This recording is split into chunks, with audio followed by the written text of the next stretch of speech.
Hi friends, welcome to Salem Padma சமையல். இன்றைக்கி நம்ம என்ன பார்க்க போகிறோம்னா, வீட்டிலே பார்த்தீங்கன்னா ஃப்ரெஷ்ஷாக சிக்கன் மசாலா பொடி தான் பார்க்க போகிறோம். வாங்க போய் பார்க்கலாம். அதுக்கு முன்னாடி நம்ம சேனலை இப்போ தான் புதுசாக பார்க்குறீங்கன்னா சப்ஸ்கிரைப் பண்ணிக்கோங்க, பக்கத்தில் பெல் பட்டனையும் அழுத்திக்கோங்க. இப்போ இந்த சிக்கன் மசாலா பொடி செய்ய தேவையான பொருள் பார்த்தீங்கன்னா, இது நிழல்லே பார்த்தீங்கன்னா காய வச்சு கருவேப்பிலை ஒரு கொத்து, 15 காஞ்ச மிளகாய், ஒரு டீஸ்பூன் அளவுக்கு சோம்பு, ஒரு 5-6 ஏலக்காய், 2 பட்டை, 10 கிராம்பு, ஜாதிபத்திரி 2 அன்னாசி பூவு, 2 டேபிள் ஸ்பூன் அளவுக்கு மிளகு, 5 டேபிள் ஸ்பூன் அளவுக்கு வர கொத்தமல்லி. இப்போ பாருங்கள், ஒரு ஃப்ரை பேன் வச்சுருக்கேன். நம்ம மசாலா வறுத்துக்கலாம். ஃபஸ்ட்டு தனியாக போட்டு செவக்க வறுத்து எடுத்துக்கலாம்.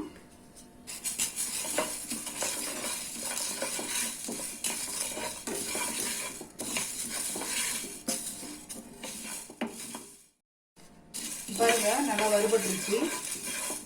இது ஒரு பிளேட்டில் எடுத்து கொட்டிக்கலாம். இப்போ இந்த காஞ்ச மிளகாய் போட்டு வறுத்துக்கலாம்.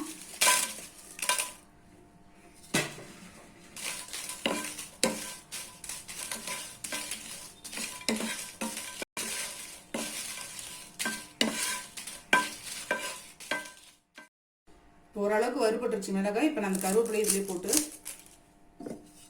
ஒரு தட்டிக்கிறேன். இந்த காஞ்ச மிளகாய் எப்படி வறுபடும் போடும்போது பார்த்தீங்கன்னா சப்பையாக இருந்துச்சு. பார்த்தீங்கன்னா இப்போ பாருங்கள், நல்லா உப்பி வந்துருச்சு. இதுதான் கரெக்டான பழம். எடுத்துடலாம். இப்போ மிளகு போடுறேன்.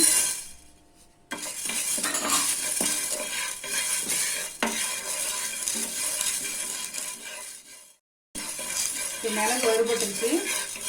இது எடுத்து பிளேட்டில் கொட்டிக்கலாம். இப்போ சோம்பு மட்டும் போட்டுக்கலாம்.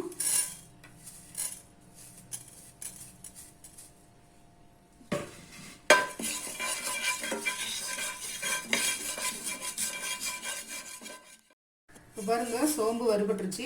பிளேட்டில் எடுத்து கொட்டிக்கலாம்.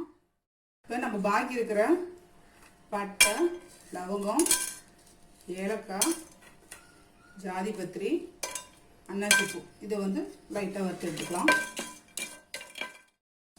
பாருங்கள், இந்த மசாலா வறுபட்டுருச்சு. இப்போ இது எல்லாமே போட்டு ஆற வச்சு நம்ம பவுடர் பண்ணிக்கலாம். இப்போ பாருங்கள், நம்ம செஞ்ச சிக்கன் மசாலா பொடி ரெடி ஆயிடுச்சுங்க. இது ஏர்டைட் டப்பாவில் போட்டு வச்சா நல்லாவே இருக்கும். இந்த வீடியோ உங்களுக்கு பிடிச்சிருந்தாக்கா லைக் பண்ணுங்கள், ஷேர் பண்ணுங்கள், கமெண்ட் பண்ணுங்கள்.